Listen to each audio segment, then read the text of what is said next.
नमस्कार मेरे प्यारे साथियों, गुड इवनिंग मेरे प्यारे विद्यार्थियों। जय श्री कृष्णा। सोनल गुड इवनिंग, गुलापी क्या नाम, गुलापी यादव गुड इवनिंग, रवीना जी आप तो कुछ ज़्यादा ही आज का बात करते थे। चलो मधु पांडे जी गुड इवनिंग, ज्योति जी गुड इवनिंग दोस्तों। तो दोस्तों आज आपके लिए दोस्तों एक खुशखबरी हो रहा है आपके। अच्छा, खुशखबरी क्या है दोस्तों, एग्जाम की डेट आपकी पोस्टपोन हो चुकी है। तो मैं सोच रहा हूँ दोस्तों अब आप लोगों की यूनिट नंबर सर जी वीडियो रुक कर चल रही है, कोई बार रुक के चले तो कोई बात सही हो जाएगी। ठीक है सुमन बेटा, कोई बात हो जाएगी सही। ठीक है सुमन। अच्छा दोस्तों, एग्जाम की डेट पोस्टपोन हो चुकी है लगभग दोस्तों। तुमको 30 दिन से भी ज़्यादा टाइम का, 30 दिन से भी ज़्यादा दिन का समय आपको और मिलेगा। तो इसी श्रृंखला में दोस्तों आज से मैंने एक नई श्रृंखला, मुकेश सर जिंदाबाद, okay Rahul ji thank you. मतलब okay sir, negotiable act 19 syllabus में नहीं है क्या? नहीं है बेटा, ओके आगे ठीक है। संगीता जी बराबर। दोस्तों तुम मस्त रहा करो। देखो मैंने आपको कहा था ना कि एग्जाम की डेट नहीं होगा नहीं होगा, तुम लोग क्या मानते नहीं, तो तुम तो क्या कमेंट करते थे सर एग्जाम आ गया एग्जाम आ गया। तो देखो मैं कहता दोस्तों, मेरी जीभा पर हमेशा ओके बताओ, मेरी जीभा पर हमेशा सरस्वती माँ विराजमान होती मित्रों। मैं जो बोलता हूँ वो 100% होता है मित्रों। तो जाने अनजाने में अगर मैंने किसी को गलत बोल दिया दोस्तों, वो तो इस एग्जाम में पास हो ही नहीं सकता दोस्तों। ये तो कुछ भी देख लेना। चलिए मित्रों, अपन बस सर कमेंट बंद हो जाते हैं, कोई बात हो जाता है, अच्छी बात है। तो आज से मेरे प्यारे साथियों आप लोगों के लिए यूनिट नंबर जो है सर, यूनिट नंबर 1 की बात करें। यूनिट नंबर 1 को लेकर दोस्तों आज से मैं चर्चा करूंगा दोस्तों। यूनिट नंबर 1 के 10 आपके लिए टेस्ट पेपर लेकर आऊंगा। तो अब मैं चाहता हूं कॉमर्स के विद्यार्थियों के लिए दोस्तों यूनिट नंबर 1 को भी अच्छे से तैयार मैं करवा दूं। ओके चलिए मित्रों, अपन बात करते हैं। कमेंट बंद हो जाते कोई बात नहीं, अब बातें मत करो दोस्तों, बातें कोई मत कीजिए। तो जिस जिसको शराब लगाओ दोस्तों थोड़ा बच के रहना।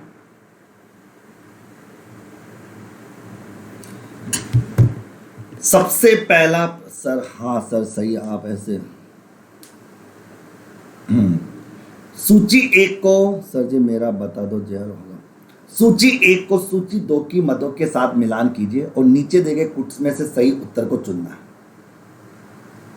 ओके, आपको यहां पर देखो कुछ चीजें देखे यहां पर। ओके, मतलब आपको पर्यावरण को लेकर कुछ बातें बताई गई कि बाह्य पर्यावरण के अंदर क्या क्या आएगा, सामाजिक और सांस्कृतिक पर्यावरण में क्या आएगा, आंतरिक पर्यावरण में क्या आएगा और वैश्विक पर्यावरण में क्या आएगा। पहले सोच के देखो बेटो, कुछ चीजें ऐसी होती है दोस्तों जो पढ़ने के लिए जरूरत नहीं होती। अगर अपना सिक्स सेंस भी अगर अपना काम करे ना तो इजीली अपन उन चीजों को समझ सकते हैं। अगर इजीली समझ, देखो प्रतिद्वंद्वी फर्म, प्रतिद्वंद जो फर्म होती है, प्रतिद्वंद देखो मुझे हमेशा जाना, प्रतिद्वंद की जब बात अगर करते हैं मित्रों, प्रतिद्वंद की जब बात अगर की जाती है मित्रों, प्रतिद्वंद की जब बात की जाती है मित्रों, तो मैं एक बात लो, प्रतिद्वंद हमेशा अंदर होता है। अंदर प्रतिद्वंद जो होता है मित्रों वो हमेशा इंटरनल एनवायरनमेंट से संबंधित है। ये बात हमेशा ध्यान, क्योंकि हमेशा प्रतिस्पर्धा आंतरिक संस्थानों के बीच में होती है या इंटरनल एनवायरनमेंट के अंतर्गत प्रतिद्वंद पाया जाता है। यानी प्रतिद्वंद की बात इंटरनल एनवायरनमेंट से होती है। तो इसका मतलब दोस्तों, अगर फर्मों के बीच में किसी भी प्रकार का कोई प्रतिद्वंद होता है, कंपटीशन होता है, वो इंटरनल एनवायरनमेंट का पार्ट माना जाता है। पहली बात, टेक्नोलॉजी, प्रौद्योगिकी का संबंध होता है। प्रौद्योगिकी हमेशा बाहर से आती है, प्रौद्योगिकी हमेशा बाहर से होती है। इसका संबंध एक्सटर्नल एनवायरनमेंट से होता है, यानी बाहर के वातावरण से संबंधित इसे माना जाता है। अगर मैं बात करूं दोस्तों प्रौद्योगिकी की बात करूं, गुणवत्ता में सुधार लाना, गुणवत्ता में सुधार लाना में तो आपकी क्वालिटी में सुधार लाना, तो क्वालिटी में सुधार लाना। अगर कोई संस्था अपनी क्वालिटी में सुधार लाएगी तो दोस्तों वो आपके वेस्ट ग्लोबल मार्केट के अंदर टिक पाएगी। तो क्वालिटी में सुधार लाना मतलब दोस्तों आपका वैश्विक वातावरण से संबंधित है। और व्यापार में, व्यवसाय में आचार नीति एथिकल का होना दोस्तों, अर्थात एथिकल व्यवसाय में आचार नीति की बात जब आती है तो सामाजिक और सांस्कृतिक पर्यावरण को लेकर देखते हैं, अर्थात सामाजिक और सांस्कृतिक पर्यावरण को लेकर यहाँ पर देखा जाता है। तो मेरे प्यारे साथियों यहाँ पर ये चीज़ आप लोगों के सामने सी आंसर यहाँ पर करेक्ट हो जाएगा। अब देखो, ऐसे प्रश्नों को पढ़ने की जरूरत नहीं होती मित्रों, ये सिंपल सी बात है। सामाजिक सांस्कृतिक, इसका अपना समाज और अपनी संस्कृति अपने को आचार बताती है, अपने एथिकल बातें बताती है। इसका आंसर यहाँ से भी हो सकता था मित्रों कि कोई भी व्यवसाय में जो आचार नीति होती है, किसी भी व्यक्ति में जो एथिकल जो पॉलिसी आती है वो उसकी समाज से और उसकी संस्कृति से ही देखने को मिलती है। उसका समाज और उसकी संस्कृति कैसी होती है उसी के आधार पर दोस्तों उसमें व्यवहार करने की नीति आती है, वो आचरण करने की बात करता है। तो दोस्तों सामाजिक सांस्कृतिक नीति आप व्यक्ति के व्यवहार को, उसके आचरण संहिता को, उसके व्यवहार आचरण संहिता एथिकल जो होता है उन सबको शो करती है दोस्तों। आगे अगला, औद्योगिक नीति 1956 की निम्नलिखित घटनाक्रमों के किस संयोजन से प्रेरणा मिलती है? देखो मित्रों, यहां से मैं आपको एक बात जरूर बताना चाहूंगा मित्रों, आपको मैंने बता भी रखा था मित्रों। आपको पता है कि औद्योगिक नीति, इंडस्ट्रियल पॉलिसी के बारे में हम बात करेंगे, औद्योगिक नीति के बारे में हम चर्चा करेंगे, इंडस्ट्रियल पॉलिसीज के बारे में यहाँ पर बात करेंगे, औद्योगिकी नीति औद्योगिक नीति की बात करेंगे। सबसे पहले तो औद्योगिक नीति कौन डिक्लेयर करता है, किसके द्वारा डिक्लेयर की जाती है और क्यों डिक्लेयर की जाती है, ये सारी बातें अपने साथ देखो। औद्योगिक नीति उद्योग एवं वाणिज्य मंत्रालय के द्वारा डिक्लेयर की जाती है, उद्योग एवं वाणिज्य मंत्रालय के द्वारा, उद्योग एवं वाणिज्य मंत्रालय के द्वारा इसे डिक्लेयर किया जाता है, वाणिज्य मंत्रालय द्वारा डिक्लेयर, ओके, घोषित। तो उद्योग एवं वाणिज्य मंत्रालय के द्वारा इस नीति की घोषणा की जाती है, अर्थात उद्योग एवं वाणिज्य मंत्रालय के द्वारा इस नीति की घोषणा की जाती है, ओके। भारत में अब तक 5 औद्योगिक नीतियों की घोषणा की जा चुकी है। भारत में अब तक कितनी? 5 औद्योगिक नीतियों की घोषणा की जा चुकी है, यानी 5 औद्योगिक नीतियों की घोषणा भारत सरकार ने अब तक कर चुका है। 5 औद्योगिक नीतियों की घोषणा अब तक की जा चुकी है। सबसे पहली औद्योगिक नीति 1948 में थी, जिसमें उद्योगों का वर्गीकरण किया गया था, अर्थात उद्योगों को अलग अलग कैटेगरीज में बांटा गया था। दूसरी औद्योगिक नीति 1956 में थी, जिसमें सार्वजनिक क्षेत्र के उद्योगों के विकास पर बल देने की बात की गई थी, 1956 की औद्योगिक नीति। तीसरी औद्योगिक नीति 1977 बनी थी, जिसमें आपके सूक्ष्म व लघु उद्योगों के विकास पर बल देने की बात की गई थी। चौथी औद्योगिक नीति 1980 बनी थी, जिसमें रुग्ण या बीमार श्रेणी या लगातार घाटे में चल रहे उद्योगों के पुनर्निरीक्षण या उनका दोस्तों रिकंस्ट्रक्शन करने की बात की गई थी। और पांचवी औद्योगिक नीति 1991, जिसमें लाइसेंस व्यवस्था की बात की गई, लाइसेंस प्रणाली को लेकर बात की गई। मेरा प्रश्न यहाँ पर यह है मेरे पैसों कि आपकी जो औद्योगिक नीति 1956 थी, औद्योगिक नीति 1956 की जब बात करते हैं, ये दूसरी पंचवर्षीय योजना के अंतर्गत बनाई गई नीति थी। दूसरी पंचवर्षीय योजना, ओके, दूसरी पंचवर्षीय योजना के अंतर्गत बनाई गई थी। दूसरी औद्योगिक नीति जो थी वो नेहरू मॉडल पर आधारित थी, नेहरू योजना पर आधारित, क्योंकि नेहरू योजना पर आधारित, क्योंकि पंडित जवाहरलाल नेहरू जी के द्वारा ही इस औद्योगिक नीति की घोषणा की गई थी। इसीलिए दोस्तों मैं आपको एक बात और बता दूं, आपको भारत की दूसरी पंचवर्षीय योजना को भारत का आर्थिक संविधान कहा जाता है।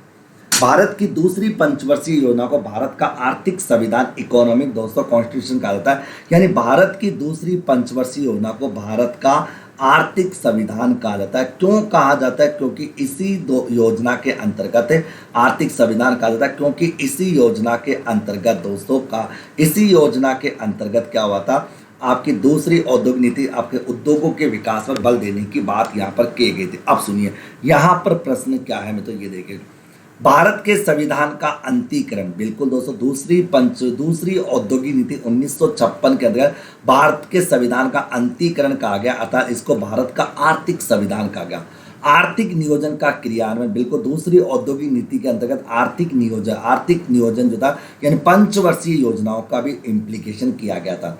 आर्थिक बढ़ोतरी और औद्योगिकरण का प्रतिवर्धन करने की बात तो इसमें नहीं कही गई थी, बल्कि सार्वजनिक क्षेत्र के निवेश के लिए पर्याप्त कोष की उपलब्ध कराने की बात कही गई थी। और इसी औद्योगिक नीति की सिफारिश पर दोस्तों सार्वजनिक क्षेत्र के 3 लौह इस्पात कारखाने खोले गए थे। सार्वजनिक क्षेत्र के 3 लौह इस्पात कारखाने खोले गए थे। सार्वजनिक क्षेत्र के 3 लौह इस्पात कारखाने खोले गए थे, ओके, 3 लौह इस्पात कारखाने खोले गए थे, जिसमें एक था आपका राउरकेला कहाँ पर दोस्तों, आपका उड़ीसा में। एक तो राउरकेला उड़ीसा में खोला गया था, में तो एक खोला गया था आपका भिलाई छत्तीसगढ़ में खोला गया था। एक भिलाई छत्तीसगढ़ में दोस्तों ये आपका सार्वजनिक क्षेत्र का उद्योग खोला गया था। और एक दुर्गापुर पश्चिम बंगाल था, वहाँ पर भी ये खोला गया, दुर्गापुर पश्चिम बंगाल में भी ये खोला गया। तो इसीलिए कहते हैं मित्रों यहाँ पर कि सार्वजनिक क्षेत्र के निवेश के लिए पर्याप्त कोषों के उपलब्ध कराने की बात इस औद्योगिक नीति में कही गई। तो यहाँ पर 1, 2 और 4 बिल्कुल सत्य। और साथ इसी दूसरी पंचवर्षीय योजना के अंतर्गत ही दोस्तों सार्वजनिक क्षेत्र के उद्योगों को डेवलप करने के लिए सार्वजनिक क्षेत्र के 3 लोहा इस्पात कारखाने खोले गए। एक राउरकेला उड़ीसा में खोला गया, एक भिलाई छत्तीसगढ़ में खोला गया और एक दुर्गापुर पश्चिम बंगाल में खोला गया मित्रों। तो ये दूसरी औद्योगिक नीति की बातें, तो मैं आपको सारी बातें आपको बता चुका। आगे कंपनी अधिनियम 2013, मेरे पैसा यहाँ पर कंपनी अधिनियम 2013 की बात आ रही है। कंपनी अधिनियम 2013 जो 1 अप्रैल 2014 से संपूर्ण भारत में लागू किया गया, तो के अनुसार बनाए जाने वाले पार्षद सीमा नियम का होता है दोस्तों मेमोरेंडम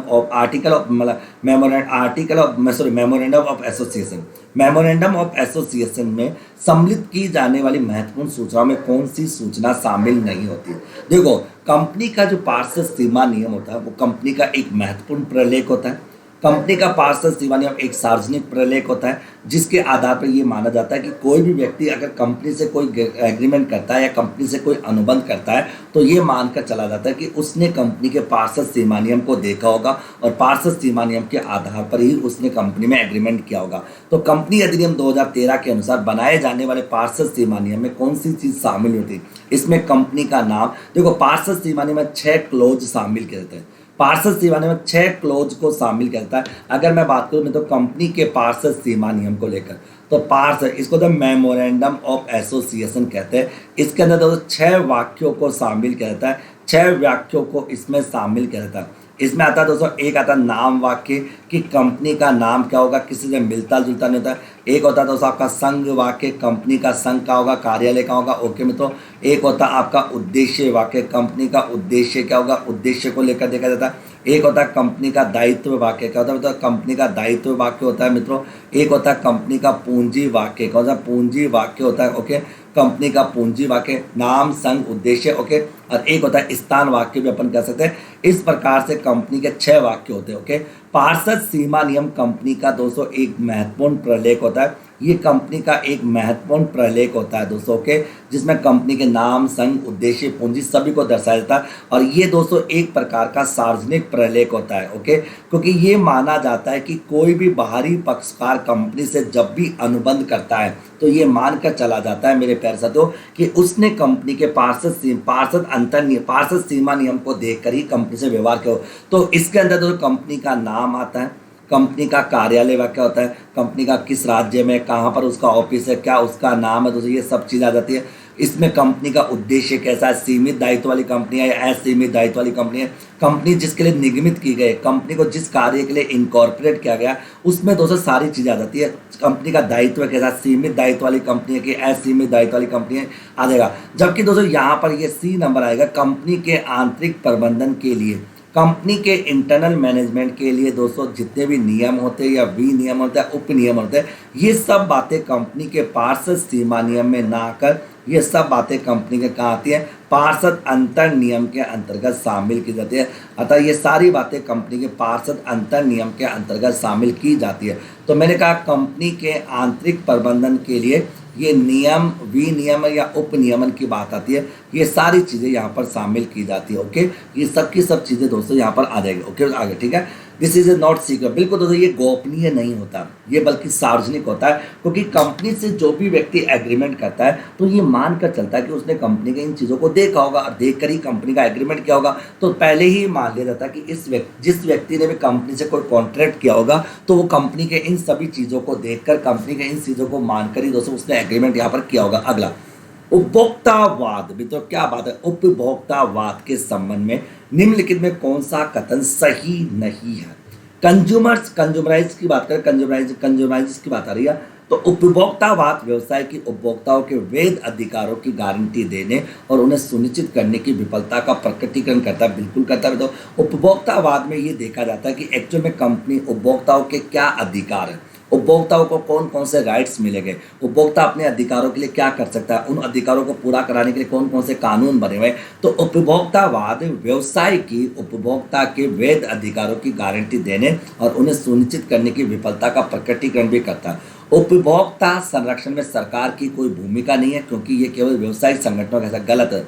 भाई उपभोक्ता संरक्षण में सरकार की तो मेन भूमिका होती है, और इसीलिए तो दोस्तों कंज्यूमर एक्ट 1986 बना था, जिसे अभी दोस्तों कंज्यूमर एक्ट 2019 में परिवर्तित कर दिया गया। तो ये तो पॉइंट गलत है भाई। उपभोक्ताओं के संरक्षण की बात करें तो उपभोक्ताओं के संरक्षण में सरकार की सबसे ज़्यादा महत्वपूर्ण भूमिका होती है, क्योंकि उपभोक्ताओं के अधिकारों की रक्षा करने और उनका संरक्षण करने के लिए ही दोस्तों सरकार समय समय पर कानून बनाती है। पहले दोस्तों कानून 1986 बना हुआ था मित्रों, जो आपका 1 अप्रैल 1987 से लागू हुआ था। बाद में इस कानून को बदलकर 2019 के कानून में बदल दिया। 20 जुलाई 2020 को दोस्तों ये कानून बदल गया। ओके, तो ये पॉइंट गलत है। उपभोक्ताओं को, कंज्यूमर्स को, मैंने कहा उपभोक्ताओं को उपभोक्तावाद अपने अधिकारों की रक्षा करने और उनका आनंद उठाने के साधन के रूप में मानना चाहिए मित्रों, बिल्कुल मानना चाहिए मित्रों। क्या आगे फिर मैं कह दूं मित्रों कि उपभोक्तावाद का विकास होना विपणन के लिए एक धक्का नहीं है, बल्कि यह एक सजग विपणन के विकास में अगले चरण को इंगित करता है। तो यहाँ पर देखो बेटा, बड़ा प्यारा प्रश्न है। यहाँ पर कंज्यूमरवाद की बात आ रही है कि कंज्यूमर्स के अंतर्गत क्या क्या बातें आती है। देखो मित्रों, ये जो मैं टेस्ट आपके लूँगा दोस्तों यूनिट नंबर 1 के, तो प्लीज़ रिक्वेस्ट है इन टेस्ट को ध्यान से सुना और इनको मनन करना, क्योंकि ये सारे प्रीवियस ईयर के क्वेश्चन है और आपको इनके बारे में पूरी जानकारी होना जरूरी है। लास्ट पॉइंट क्या लिखा कि उपभोक्तावाद का विकास होना विपणन के लिए एक धक्का नहीं, बिल्कुल सही है भाई। एक बात तो कंज्यूमर, देखो सीधी बात है, अगर एक उपभोक्ता को अपने अधिकारों के संदर्भ में या दोस्तों एक उपभोक्ता को अपने प्रोटेक्शन या संरक्षण के संबंध में अगर कोई चीज़ पता होती है तो इसके लिए मार्केटिंग पर कोई फर्क नहीं पड़ेगा, बल्कि उपभोक्तावाद तो एक सजग विपणन के विकास में अगले चरण को इंगित करता है। क्योंकि दोस्तों ये बताता है कि दोस्तों इससे अच्छी मार्केटिंग हो पाएगी जब कंज्यूमर को अपने राइट्स पता होंगे, कंज्यूमर को प्रोडक्ट के बारे में पता होगा, तो दोस्तों इससे अच्छी तरह से मार्केटिंग यहाँ पर हो पाएगी। तो दूसरा पॉइंट गलत था, क्योंकि दूसरा पॉइंट में क्या लिखा गया कि उपभोक्ता संरक्षण में सरकार की कोई भूमिका नहीं है, बल्कि गलत है भाई। सरकार की तो बहुत ज्यादा भूमिका होती है। सरकार ही दोस्तों उपभोक्ताओं को संरक्षण करने और उनके अधिकारों की रक्षा करने के लिए समय समय पर कानून बनाती है, समय समय पर कई प्रकार की परिषदों का गठन किया जाता है और समय समय पर उनकी शिकायतों का निपटारा करने के लिए सरकार के द्वारा जिला मंच, राज्य आयोग, राष्ट्रीय आयोग का गठन भी किया जाता है। आगे, निम्नलिखित में से कौन सा नीति आयोग द्वारा अपनाया गया दृष्टिकोण में शामिल नहीं है। देखो नीति आयोग, वैसे तो आप जानते हो मित्रों, नीति आयोग के बारे में अपन पूरी बात जानते हैं। इसको बोलते हैं national institutional transforming of India. NITI Aayog जो कब बना दोस्तों, 1 जनवरी 2015 को बना, और इसका मुख्यालय कहाँ पर है दोस्तों, नई दिल्ली में। दोस्तों इसका मुख्यालय कहाँ पर है, नई दिल्ली में, और इसका जो पदेन अध्यक्ष होता है देश का प्रधानमंत्री होता है। नीति आयोग ने दोस्तों क्या किया, 5 वर्षीय योजनाओं के चलन को खत्म कर दिया और उनके स्थान पर एक 15 वर्षीय योजना तैयार की, यानी एक 15 वर्षीय योजना उनके द्वारा तैयार की गई। तो 15 वर्षीय योजना तैयार की गई दोस्तों, जो क्या कहते 3-3 वर्षों के आधार पर तैयार की गई। हर 3-3 वर्षों के आधार पर एक 15 वर्षीय योजना बनी और एक 7 वर्षीय दोस्तों इसकी रणनीति योजना बनी, और इसकी 7 वर्षीय जो है वो रणनीति योजना है, रणनीति, और यह है दोस्तों आपकी कार्यवाही योजना। ओके, जबकि दोस्तों नीति आयोग ने दोस्तों क्या किया, 5 वर्षीय योजनाओं के चलन को खत्म कर दिया। इसीलिए भारत में दोस्तों 12वीं पंचवर्षीय योजना के बाद 13वीं पंचवर्षीय योजना का प्रारूप तैयार नहीं किया गया।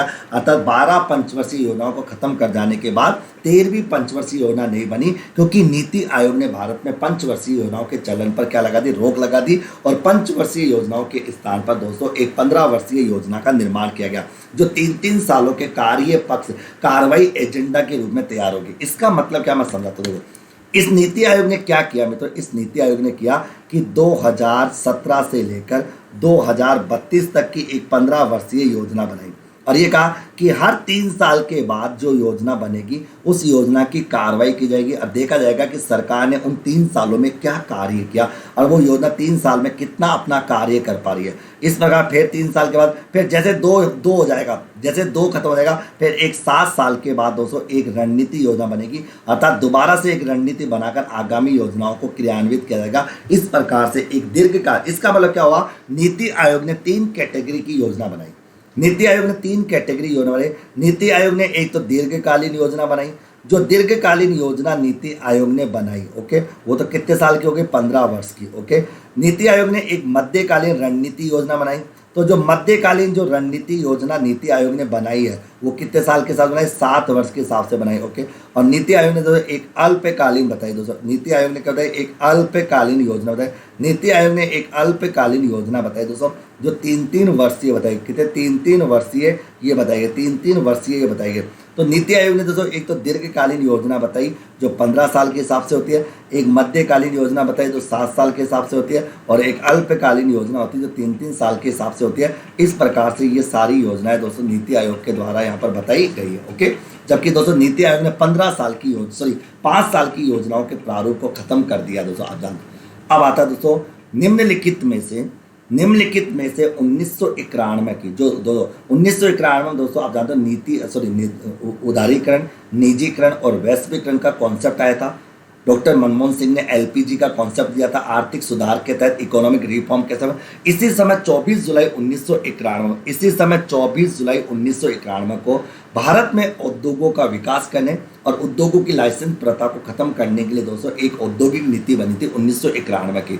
तो यहाँ पर प्रश्न ये कि निम्नलिखित में से 1991 के बाद औद्योगिक नीति परिवर्तन की कौन सी प्रमुख विशेषता नहीं है, मतलब आप बताना कौन सी इनमें से विशेषता नहीं है। निजी क्षेत्र बहुत बड़े स्तर पर विस्तृत हुआ, बिल्कुल दोस्तों, क्योंकि मित्रों उस समय उदारीकरण और निजीकरण पर बल दिया जा रहा था। तो सरकार ने सोचा कि सभी प्रकार के गवर्नमेंट सेक्टर्स को निजी सेक्टर्स में कन्वर्ट किया जाएगा, ये बात कही गई थी। क्यों? क्योंकि मित्रों इस औद्योगिक नीति के तहत दोस्तों उसी समय निजीकरण पर बल दिया जा रहा था, और निजीकरण का मतलब था कि सार्वजनिक क्षेत्र के उद्योगों को समाप्त करके प्राइवेट सेक्टर्स में मिलाना दोस्तों, ये इस औद्योगिक नीति का एक हिस्सा था। इसीलिए दोस्तों निजी क्षेत्रों का जो क्षेत्र था, निजी क्षेत्रों का जो स्कोप था वो बहुत बड़े स्तर पर फैल चुका था, क्योंकि उस समय डॉक्टर मनमोहन सिंह ने उदारीकरण, निजीकरण और वैश्वीकरण की नीति पर बल दिया गया। तो उस समय ये बड़ा प्रकुंडा चल रहा था, क्योंकि दोस्तों 1991 से पहले भारत में प्राइवेट सेक्टर बहुत कम होते थे और गवर्नमेंट सेक्टर ज्यादा हुआ करते थे।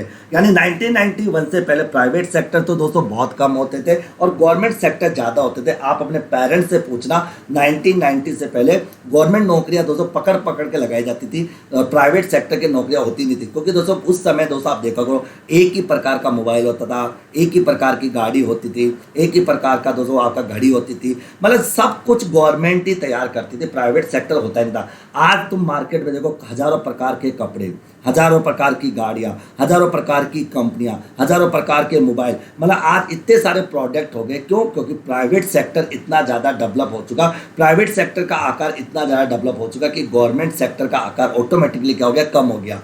सार्वजनिक क्षेत्र विनिवेश के द्वारा, अब देखो विनिवेश, यहां पर एक शब्द आ रहा विनिवेश। विनिवेश का मतलब डिसइन्वेस्टमेंट। विनिवेश का मतलब होता है कि जब सार्वजनिक क्षेत्र की किसी इकाई को निजी क्षेत्र के हाथों में बेच दिया जाता है उसे विनिवेश कहा जाता है। और विनिवेश के रूप में जब सरकार को पैसा मिलता है वो सरकार की कैपिटल पूंजी कहलाती है, यानी दीर्घकालीन पूंजी कहलाती है। तो सार्वजनिक क्षेत्र विनिवेश के द्वारा कई प्रकार के उद्यमों से आंशिक रूप से या पूर्ण रूप से हट रहे थे मित्रों। क्यों? क्योंकि उन सभी को प्राइवेट सेक्टर को बेचा जाता, वो सारे के सारे प्राइवेट सेक्टर की ओर जा रहे थे। तो इस औद्योगिक नीति में दोस्तों प्राइवेट मतलब निजीकरण पर बहुत ज्यादा बल दिया जा रहा था और गवर्नमेंट की सभी प्रकार की इकाइयों को बेचकर प्राइवेट सेक्टर्स में उनको बांटा जा रहा था। भारतीय उद्योग विदेशी प्रतिस्पर्धा के प्रति तेजी से अनावर्त हुआ था, यानी भारत के जितने भी भारतीय उद्योग जितने भी थे वो विदेशी प्रतिस्पर्धा के प्रति तेजी से क्या होता, अनावर्त। और ये भी सही है, अधिकतर उद्योगों में सार्वजनिक क्षेत्र के लिए एकाधिकार या प्रधान स्थिति अथवा सार्वजनिक क्षेत्र के अर्थव्यवस्था पर कंट्रोल पर शीर्ष निर्णय नहीं। अब इस गवर्नमेंट सेक्टर को तो खत्म ही कर रहे थे उस समय। भाई औद्योगिक नीति 1991 में निजी सेक्टर्स पर ज्यादा बल दिया गया था, जबकि सार्वजनिक क्षेत्रों को तो खत्म करके दोस्तों उनका तो निजीकरण किया जाता था। तो ये वो तो गलत है। भाई आप बताओ, आप जब औद्योगिक नीति 1991 को पढ़ोगे तो उसमें साफ साफ कहा गया था कि सरकार अपने क्षेत्रों को प्राइवेट सेक्टर को हाथों में हैंड ओवर कर दे और सरकार देश चलाने का कार्य करे। ये उद्योग चलाने का कार्य सरकार का नहीं है बल्कि ये कार्य प्राइवेट सेक्टर का है। तो सार्वजनिक क्षेत्र के एकाधिकार को खत्म करके निजी क्षेत्रों पर बल देने की बात उसमें कही गई थी। ओके, आगे अगला प्रश्न। केंद्रीय बैंक, मैंने कहा केंद्रीय बैंक बताओ अभी तो भारत का केंद्रीय बैंक कौन सा है। अब देखो तो अब तुम सोच में तो देखो यहां पर आपके सामने केंद्रीय बैंक आ गया, फिर नीचे आ रही है राजकोषीय नीति, मौद्रिक नीति, औद्योगिक नीति, विधेयक। अब देखो राजकोषीय नीति कौन डिक्लेयर करती है? सरकार डिक्लेयर करती है, प्रतिवर्ष डिक्लेयर करती है, और वो भी बजट के रूप में डिक्लेयर करती है। बजट के रूप में डिक्लेयर होती है, बजट के रूप में घोषित, बजट के रूप में क्या की जाती है? इसकी घोषणा की जाती है, बजट के रूप में इसकी घोषणा की जाती है। जबकि मौद्रिक नीति दोस्तों देश का कौन करता है? केंद्रीय बैंक करता है। मौद्रिक नीति की घोषणा देश का केंद्रीय बैंक करता है, और भारत का केंद्रीय बैंक कौन सा? Reserve bank of India. तो आरबीआई जो है वो भारत का केंद्रीय बैंक है, मोदी। ओके। जबकि औद्योगिक नीति की घोषणा उद्योग एवं वाणिज्य मंत्रालय के द्वारा, उद्योग एवं वाणिज्य मंत्रालय के द्वारा दोस्तों औद्योगिक नीति की घोषणा की जाती है। और दोस्तों यहाँ पर विदेशी मुद्रा नीति जो होती है ये भी दोस्तों आपके उद्योग एवं वाणिज्य मंत्रालय के द्वारा ही डिक्लेयर होती है। अब ऊपर चाहे तुम प्रश्न को पढ़ो या ना पढ़ो, कोई इसका औचित्य नहीं है, क्योंकि दोस्तों यहाँ पर केंद्रीय बैंक की बात आते ही कौन सी बात है? मौद्रिक नीति के बारे में बात हो जाती है। तो मित्रों मैंने कहा कि आपका जो केंद्रीय बैंक निम्नलिखित में से किस पॉलिसी के माध्यम से, किस नीति के माध्यम से अर्थव्यवस्था में दोस्तों आपकी बचत, आपके निवेश और उपभोक्ता के द्वारा खर्च किए जाने को उल्लेखनीय रूप से प्रभावित कर सकता है? तो ये कौन सी नीति आ जाएगी? औद्योगिक मौद्रिक नीति आ जाएगी। जबकि दोस्तों राजकोषीय नीति सरकार के द्वारा बजट के रूप में डिक्लेयर की जाती है। कई बार ये प्रश्न आ जाता है कि राजकोषीय नीति के कितने अंग होते हैं? तो राजकोषीय नीति के 3 अंग होते हैं। राजकोषीय नीति में सरकार एक तो सार्वजनिक आय की बात करती है कि सरकार को इनकम कहाँ कहाँ से मिलती है, सरकार को इनकम कहाँ कहाँ से प्राप्त होती है। एक सरकार सार्वजनिक व्ययों पर चर्चा करती है, सरकार अपनी इनकम को कहाँ कहाँ पर खर्च करेगी, और एक सरकार जो है सार्वजनिक ऋण के ऊपर चर्चा करती है कि सरकार का अगर घाटा हो जाता है तो उस घाटे को पूरा करने के लिए सरकार अपना लोन कहाँ कहाँ से उठाएगी, इसके बारे में बात की जाती है। निम्नलिखित में से पूंजीवाद की विशेषता कौन सी नहीं है? अब देखो यहाँ से आप इस प्रश्न को देखोगे तो आपको पूंजीवाद का पूरा कॉन्सेप्ट समझ में आ जाएगा, क्योंकि आपके सामने 4 ऑप्शन है, इनमें से केवल एक ऑप्शन ऐसा है दोस्तों, इनमें से केवल एक ऑप्शन ऐसा है जो पूंजीवाद को नहीं दर्शाता, बाकी सारे के सारे ऑप्शन पूंजीवाद को दर्शाते हैं। केवल और केवल एकमात्र ऐसा ऑप्शन है जो पूंजीवाद की विशेषता को नहीं दर्शाता, जो पूंजीवाद की विशेषता को नहीं दर्शाता।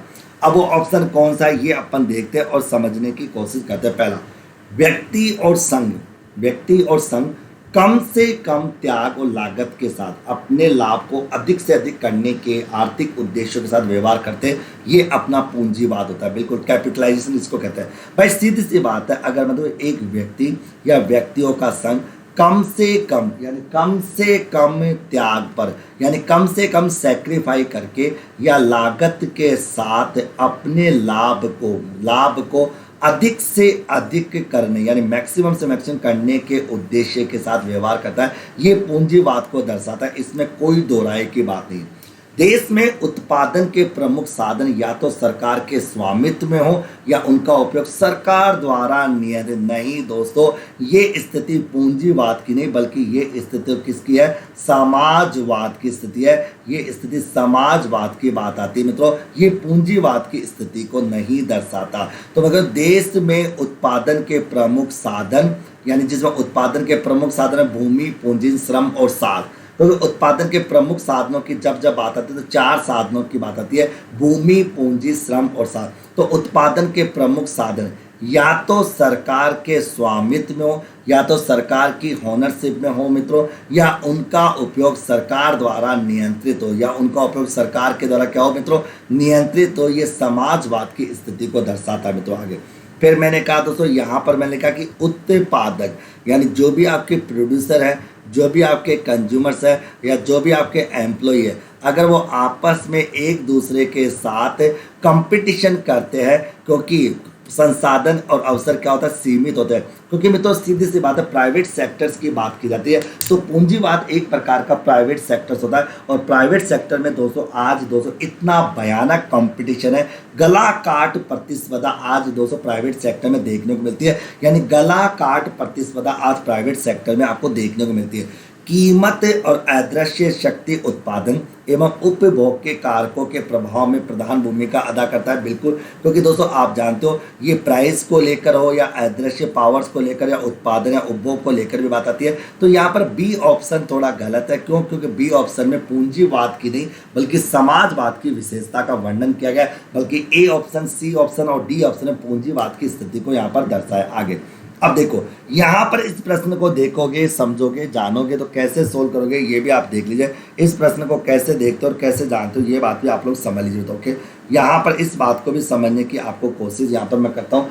अब सुनिए और समझ। देखो, आर्थिक पर्यावरण, राजनीतिक सरकारी पर्यावरण, सामाजिक सांस्कृतिक पर्यावरण और जनसांख्यिकीय पर्यावरण। देखो, आचार संहिता बताओ मित्रों, आचार संहिता, आचार संहिता बताओ बताओ, दो बार बार प्रश्न लगेगा ना। आचार संहिता व्यक्ति में दोस्तों, आचार संहिता एथिकल गुण कहाँ से आते हैं? एथिकल जो गुण जो आते हैं आदमी के अंदर जो, वो कहाँ से आते हैं? एथिकल गुण जो आदमी में वो सामाजिक और सांस्कृतिक वातावरण से आते हैं। तो ये देख लो तो तीसरे का सी है मित्रों। ओके, तो तीसरे का सी है, तो ये ऑटोमेटिकली आंसर बैठ गया। एक ही बार में आपका आंसर सही हो गया।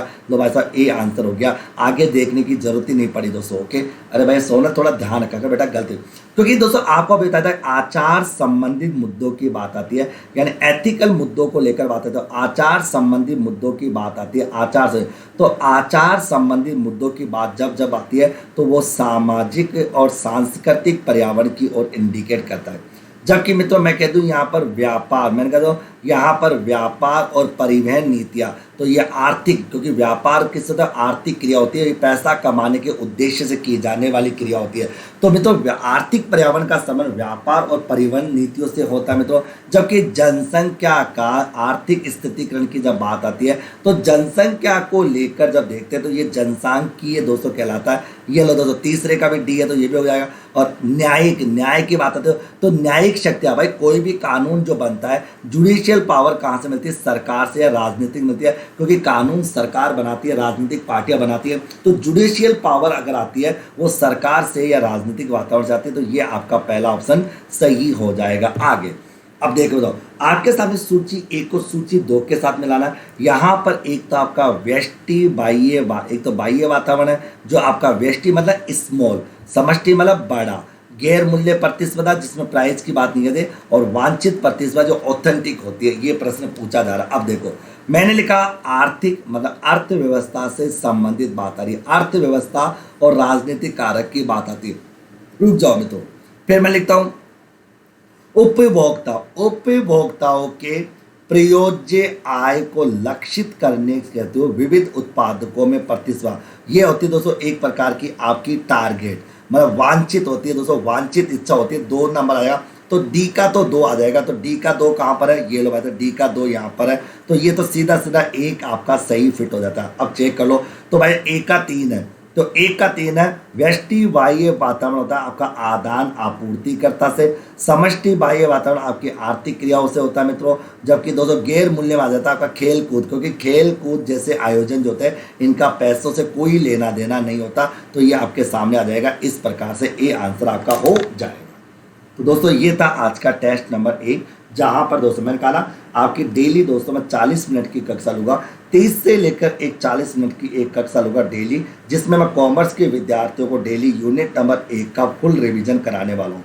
और दोस्तों इसके लिए 10 वीडियो आपके लिए बनाऊंगा। 10 वीडियोज के माध्यम से आपके प्रीवियस ईयर के प्रश्नों का मैं पोस्टमार्टम करूंगा, जिससे आपकी यूनिट नंबर 1 अच्छे से रिवाइज हो जाएगी। कल या परसों से दोस्तों आपकी यूनिट नंबर 9 भी लूँगा। तो कल से दोस्तों कॉमर्स के विद्यार्थियों के लिए दोस्तों अब एक सुनहरा अवसर है दोस्तों, एक तो यूनिट नंबर 1 को लेकर और एक यूनिट नंबर 9 को लेकर, इन 2 के लिए दोस्तों 40-40 मिनट की 2 कक्षा आपको मैं प्रोवाइड कराऊंगा दोस्तों।